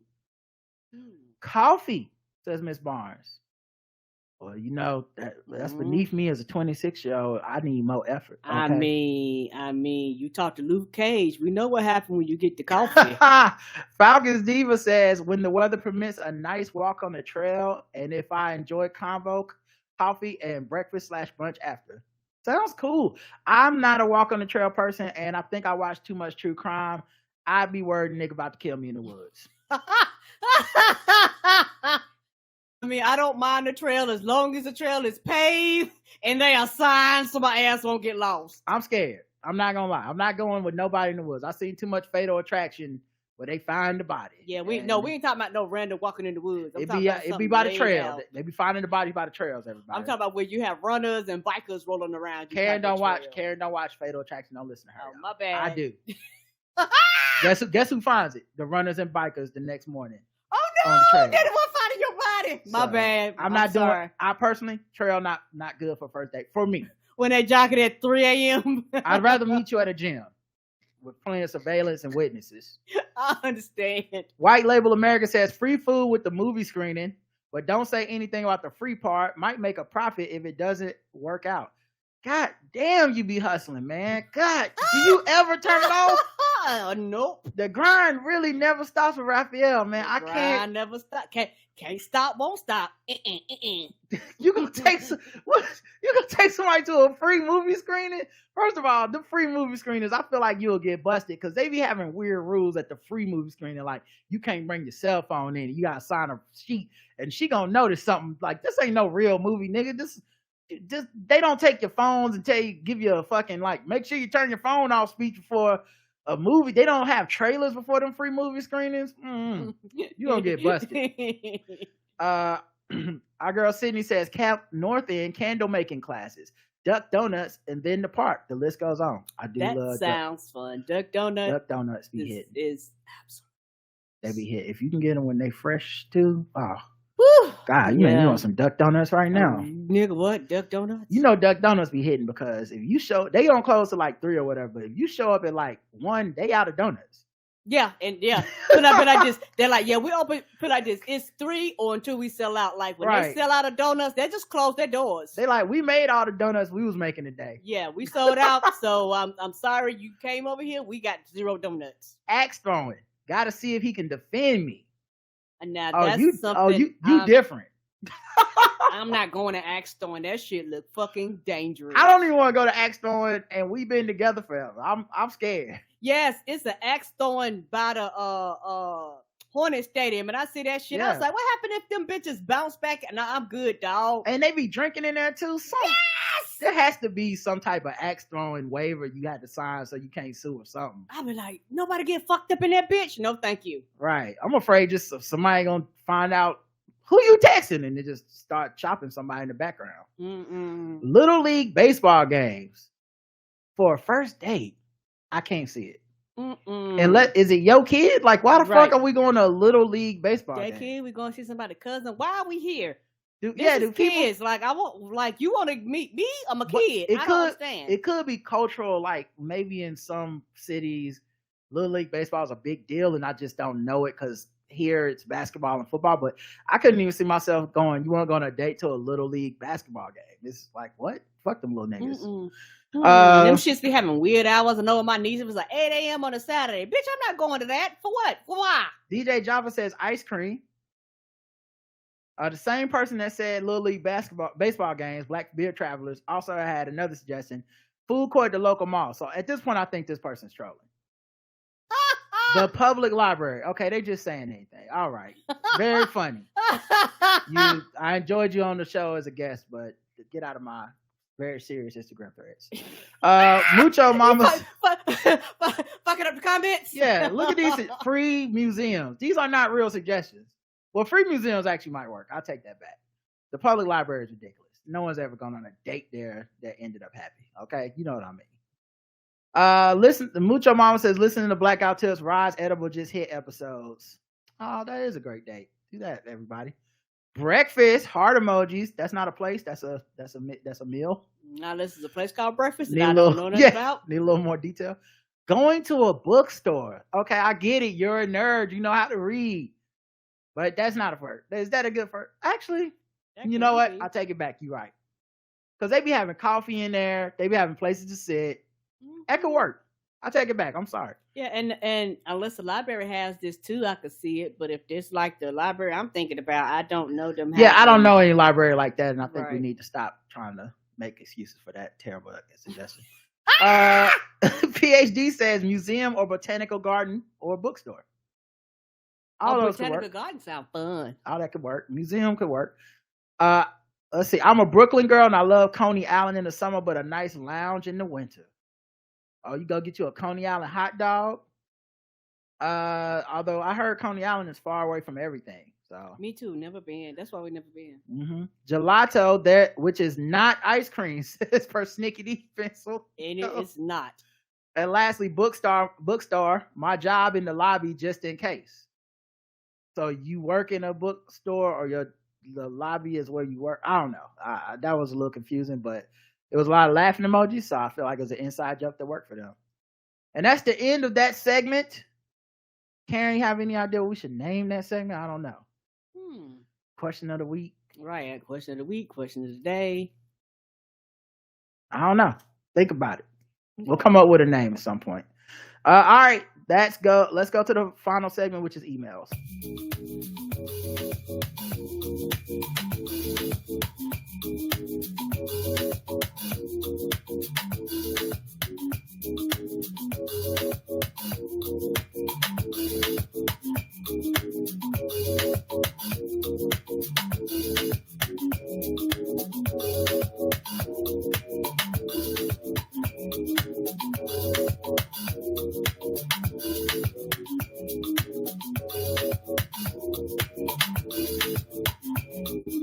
Just did a poll of the audience to ask, did they enjoy that new segment? If so, we'll repeat it. I have a new question already in mind. We'll see. And it's a good way to get some Instagram engagement. 6 Degrees of Black History is the title of this email, Karen. From B, who says, hi, Rod and Karen. I meant to write in last week and say Drapetomaniacs is a phenomenal project. Karen, you were so right. I'm very much looking forward to coming episodes. Rod, wishing you and your team the very best on the journey. There's a dearth in the variety of Black history stories between the 15th and 18th centuries, especially even earlier time periods. And sorry, Cleopatra doesn't count. So I find creative approaches to owning and telling these stories so refreshing. When I couldn't find a good Easter egg breakdown for the Woman King movie, I created my own and threw up a history podcast I worked on, Zion Podcast. And that was such a fun experience and personally so cathartic. Relationship Corner this week was fire. Thank you. Your continued discussion on parasocial pressures influencing dating, and couple dynamics, including your personal anecdotes, left me feeling a bit wiser and all the more thoughtful, even in my big age as a 40-something single. The dating scene only gets harder, so Hulu and Hang, Netflix and chill, take out and make out. For me, all mean peace of mind and a good time in my own company. Peace. Yeah, B, do what you gotta do. I'm glad you, glad that our discussion was able to at least provide some insight for you. And, we try to provide a bit different perspective and an authentic perspective. And we're not trying to be like relationship advice people or coaches or come off like we got it all figured out and nobody else does. Oh, no, because we don't. This is a forever learning lesson. Yeah, so I think it adds something to the conversation you're not getting from a lot of these so-called experts and shit. They also wrote in, hi, Rod and Karen. About those white people in the picture that went viral, I can understand why some people might have felt a way about it for various reasons. I'm on the side of not being bothered that other races were not at the table, but can understand feeling jealous or resentful of the apparent ease so casually on display. I want you to peep the words you use, jealous and resentful. Jealous and resentful. Those are emotions from internal insecurities. Those are not emotions other people are responsible for or should navigate their lives by, especially those not in relationship with you.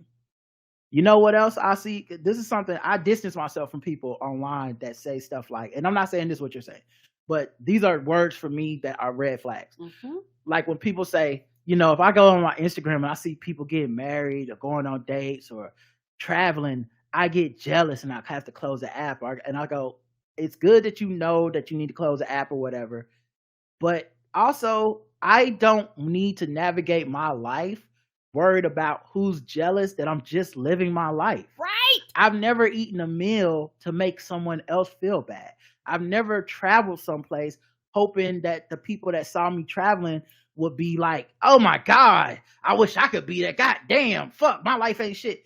I've never done that. And the fact that some people might feel that way is not really my responsibility or my concern. Mm-mm. And I think when you're coming from a balanced, healthy place, seeing a table of people moving with ease and having fun isn't a thing to be jealous of. It's just their existence, and I aspire to and try to live my life in that same form of ease. But it's never how can you have this ease and I haven't achieved it yet? I don't like that. Also, it's your perception. You don't know the internal struggles of anyone at that table. We don't actually know those people or their inner dynamics or their workings. We're just assuming from a still shot. And we know a picture tells 1,000 words, but many of the times those words are lies. Yeah, and it's also one of the things where this was not in any professional business atmosphere. This was leisure time. People put pictures of their family all the time. I'm just speaking hypothetically. You put a picture of you and all your friends. Let's say all your friends happen to be Black or of the same race. You would think it was fucking ridiculous if people just come be like, why ain't no white people? Why ain't you got no white people thrown up it? You would think it was the stupidest shit ever. Or like, let's look, because like that's the power dynamic that Black people will reject. Oh, I have to have white people on my table in a world that's racist. But no, because I'm saying they're not wrong, Karen. I'm saying I get that. Because there's a power dynamic of we will like a Black space. There's nothing wrong with the Black space. Correct. But there's something that they see wrong about a privileged space of white people. Okay, cool. Let's say I looked at that table and said, I don't see nobody outwardly gay. Where are the trans people at your table or something like that? And it's like, so my life is now about Pokemon collecting different versions of marginalized people so that when we have a photo op a snapshot, a still shot of one moment of my life. It needs to be representative of all this other stuff constantly, or else I can't even fucking put it on my Instagram. Right. To me, that is such a ridiculous point of view to try to like extrapolate everybody's politics and shit out by that. Mm-hmm. And it's mostly about the jealous and envy that the person expressed early. I'm not navigating my life through jealousy or resentment. Mm-hmm. That's not going to happen for me. I don't have time for so that. I'll never be able to relate or empower that point of view on the show. You know what I mean? Like, it's just not going to happen because I've tried my best to excise that from my life. Mm-hmm. I know I felt a kind of jealousy, but not envy, not because they were in an all-white group or rich celebrities or even a bunch of people that look genuinely happy, but of the bigger picture, I guess.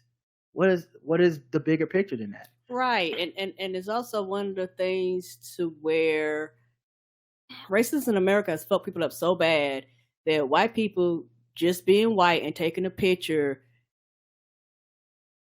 people make the connection between that and racism because we're in America. And I think that a lot of times people look at this and they just automatically assume that everybody in there has a problem with black people. Blah, blah, blah, blah, blah. I just think we conflate micro and macro a lot on a lot of issues. Agreed. And social media does it a lot, and social commentary does this a lot. And most individual people aren't living their lives in that manner, period. Mm-hmm. Not you, not anybody. And it's hard for us to imagine people of privilege not moving their lives that way. And then look at ourselves and put ourselves to our own rigorous standards. No one will pass because You're just living your life. Maybe here was the apparent casualness juxtaposed the luxury of the surroundings, a table probably carved from a whole ass tree, etc. Whiteness sometimes can manage to lend a type of obscenity to even innocent acts, like a dinner party, presumably among friends, or maybe that's just something I'm experiencing or projecting. You're definitely projecting that. Yeah. I couldn't help but look up the chocolate photo you referenced in your tweet, Rod. That was a shocking sight.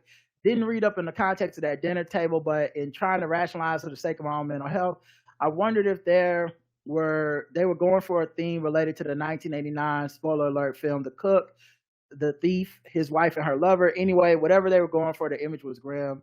Keep up the great work, you two. Thank you, sweetie. But yeah, you actually addressed your own thing. A lot of it, like most people, seeing a picture of white people, it struck something within you, like a lot of people, and they just felt like, well, I have to say something. Like you said, be it jealousy, be it envy, be it white supremacists, like it's something. But your internal struggles, not trying funny, has nothing to do with the photo or the people in the photo. You know, I feel like they should be able to live their lives, just living their lives with their friends. And this right here might not be a reflection of all their friends. This might be a reflection of the people that were here at this time. Who knows? They might, like Wright said, we don't know everything. They might have invited other people and they just couldn't come. We don't know. A lot of it is just projecting. To me, it's just a representation. It's a representation of, as the person pointed out, of their own insecurities. Mm-hmm. And I acknowledge and have empathy for people's insecurities because we all have them. Agreed. That being said, they're our responsibilities. And I think the examination you have to do of yourself is, why do I feel insecure about someone else's picture of them and their friends or coworkers or whatever? And in this case, it was friends, so not even coworkers. Why do I feel the need to be upset about this? And a lot of those reasons you pointed out to me are internalized reasons that I think when you don't have an envy or a need to be acknowledged by or belong or represented at that table, it doesn't bother me. If I go out to a dinner and I see a table full of white people having dinner, I don't think anything good or bad about them. Mm-mm. They're just having dinner. Mm-hmm. Unless something happens or somebody says something, it doesn't mean shit to me.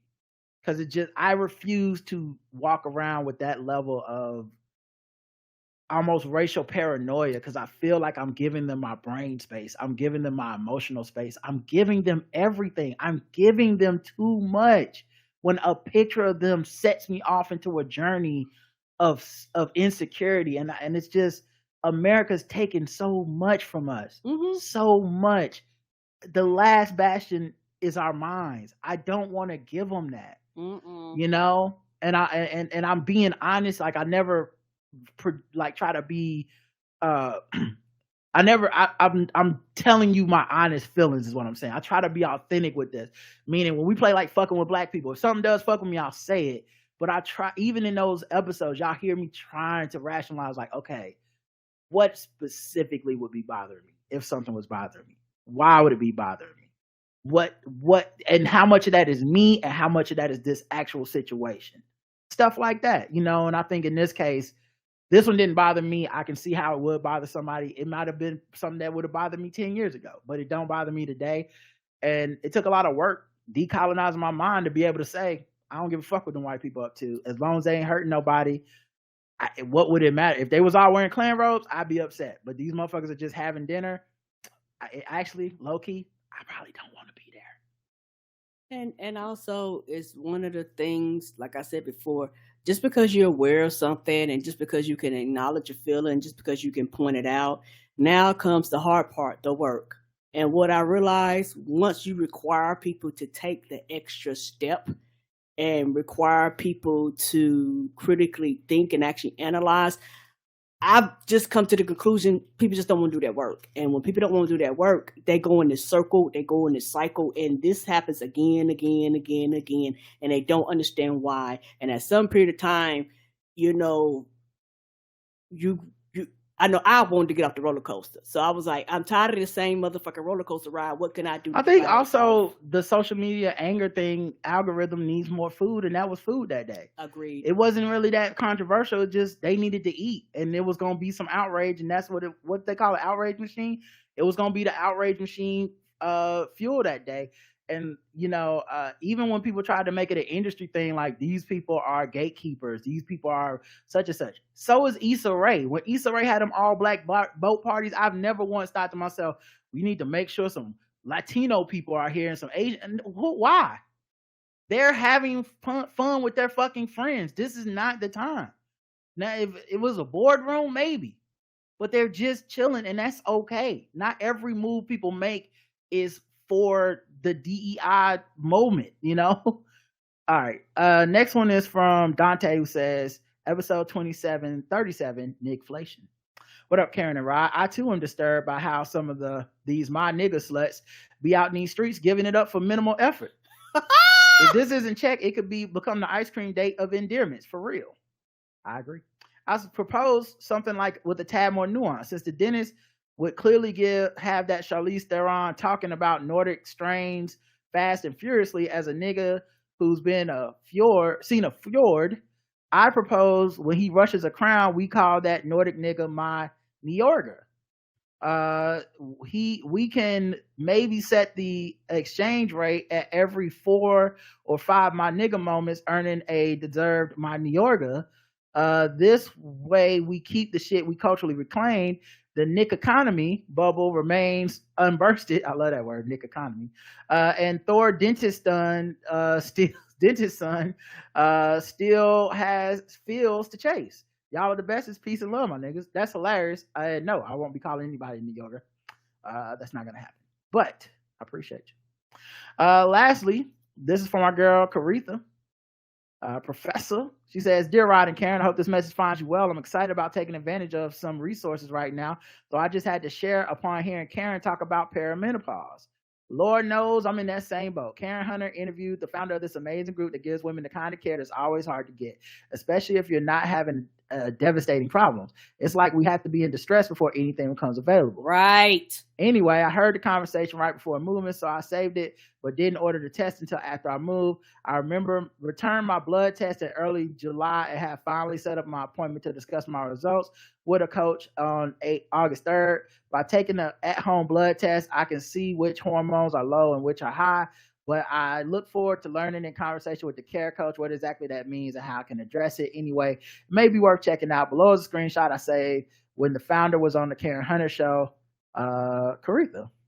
And it looks like it's a website called NOULA.com, NOULA.com. Okay. And you can use code Karen Hunter and get $15 off. So that's to the whole audience and Karen. Mm-hmm. Yeah, because for the pregame, For For the pregame people, y'all need to get behind that motherfucking paywall, okay? Because we over there talking about things, and y'all ain't knowing if you're not behind the paywall. Premenopause and Yeah, shit. y'all don't know what's going on over there. You're not gonna know because I'm not gonna tell you. I'm not gonna let Karen tell you. You gotta go pay for it to listen. Me Okay? I don't know if you heard. I ain't getting writing checks no more. Okay? This ain't free. Okay. All right. Last thing is actually we got some stuff in the mail. Look what came in the mail. The physical address is on our website, theblackouttips.com/about section. And we have an Amazon wish list as well. We do. My birthday is coming up next month. The show anniversary is coming up next month. So I mean, if you're feeling generous, you know what I'm saying, we much like sex working and dating, we offer sale over here. So yeah, this is a package we got from our man JL Covan. And it's a book. It's called The 272. I think this might be the book by his sister-in-law. He didn't leave a note or a message or anything with this, I don't see. But it's by Rachel L. Swarns, the families who were enslaved and sold to build the American Catholic Church, the 272. Oh damn, the Catholic Church. Oh, that's real. All right. I normally don't mess with physical books, but I appreciate this. I'm gonna put it on my shelf. It's gonna make me look smarter. Then I'm gonna buy it on Kindle. So we have that, and then there's another package as well. I don't know if it's the same book so that Karen can put it on her specific bookshelf or what. You never know with Karen. She also loves to put things on shelves or give it to my mom. Oh, it's What Doesn't Kill You Makes You Blacker. A book I have read already, and I have a physical copy of because Damon gave me a copy. I don't have a physical copy, but Karen won't need the one. audio book. I want that one. She won't need got this. One. We can give it to my mom, my dad, somebody that'll actually read it. Karen's a hoarder, and she just likes to keep things in our house, guys. But thank you. We will make sure that these books find homes. I'm sure JL probably already read them, and I don't see any notes in here, so he probably didn't learn anything from these books. He's probably somewhere saying Tom Cruise is better than Miles Morales. You know he is. So he does. These kind of messages are wasted on him. But thanks for listening, everybody. Thank you, JL. We'll be back tomorrow at 11 a.m. Our guest is gonna be Bossy Igby. Yay, Bossy! Yes, and if you're around on Wednesday, our guest is gonna be Shalewa and Gaster from the War Report. Yay! Can't wait for them either. That should be fun. Yeah, it's been a bit of a sausage fest with the guests lately, so I've been trying to. It's not for lack of trying. We just couldn't get the schedule together for some of the women that we tried to book. But yeah, so I'm looking forward to this, and we'll talk to y'all soon. Until next time, I love you. I love you too. Mwah. Bye, everybody. Have a good one. Peace.